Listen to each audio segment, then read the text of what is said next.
Bonjour à tous, bienvenue sur ma chaîne YouTube. Aujourd'hui nous allons nous plonger dans le monde de la nouvelle technologie avec le tout nouveau téléviseur OLED de chez Samsung, le S95C. Ici en version 65 pouces. Je suis vraiment excité de vous présenter ce bijou de nouvelle technologie, alors sans plus attendre, entrons dans le vif du sujet.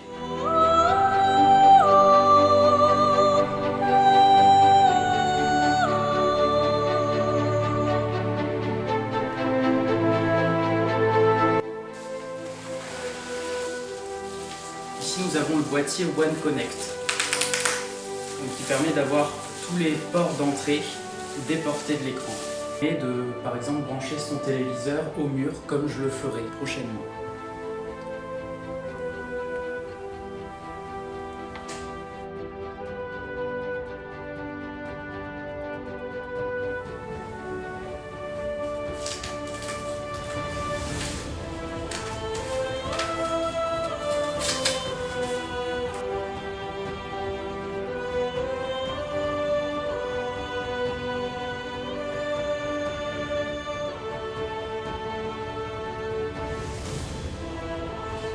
Une des caractéristiques clés de ce téléviseur est la technologie QD OLED, qui permet d'avoir des contrastes énormes, tout comme l'OLED, et des couleurs sublimes.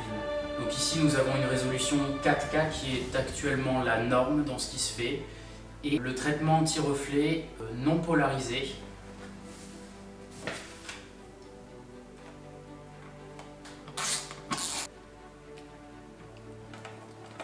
Voilà, vous pouvez constater la qualité des couleurs déjà.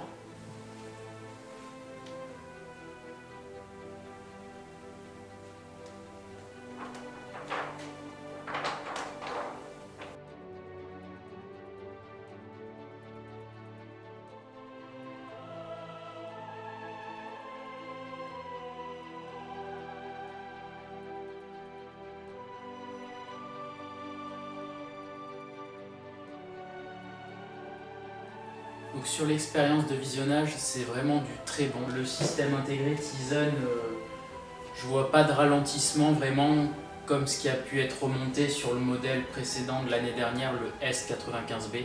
Le processeur maintenant est une nouvelle génération et il n'entache en rien son fonctionnement. Au niveau de l'ergonomie de l'application, c'est assez intuitif. Donc on a une banderole principale d'application qu'on retrouve dans la partie au milieu.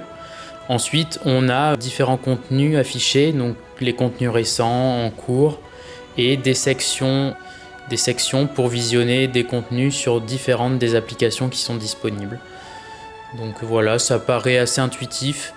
Par rapport à LG, je ne sais pas si c'est mieux ou moins bien, mais on a quelque chose de complet qui semble cohérent.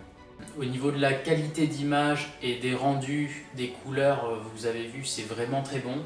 Peut-être un peu saturé pour certains. Le système anti-reflet, au niveau des noirs, on se rend compte que le film anti-reflet a tendance à donner un teint rosé. Par contre, pour le blanc, je ne l'observe pas. Sur beaucoup d'images, on a tendance à l'observer sur YouTube, mais en fin de compte, c'est uniquement l'appareil photo qui rend cette teinte rosée qui n'apparaîtra pas en fin de compte à l'écran.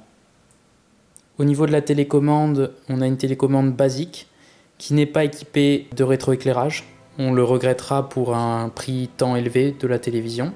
Toutefois, on a une partie solaire sur cette télécommande qui vous permettra de ne jamais changer de pile. Et si vraiment elle était en panne, vous pouvez uniquement la recharger avec un USB type C qui est à l'arrière. Conclusion et verdict, je voudrais rappeler donc les points forts de l'OLED. Donc le QD OLED de chez Samsung est une technologie révolutionnaire qui permet d'avoir des contrastes énormes et des couleurs ultra vives. En contrepartie, elle est aussi sensible à ce qu'on appelle le burn-in, c'est-à-dire que lorsque l'écran est trop lumineux pendant un moment, il se peut que des images restent figées à l'écran. C'est pour ça qu'on le déconseille pour l'utilisation de moniteurs. LG est un peu plus rodé sur ce problème, parce qu'il est sur le marché depuis vraiment un petit moment. Il propose aussi une garantie de 5 ans. Je vous encourage tous à partager et à me laisser des commentaires dans la description. Et voilà. voilà, c'est fini. C'est la fin de cette vidéo de présentation du tout nouveau téléviseur OLED de chez Samsung. J'espère que cette vidéo vous aura donné un bon aperçu des performances et des fonctionnalités de celui-ci.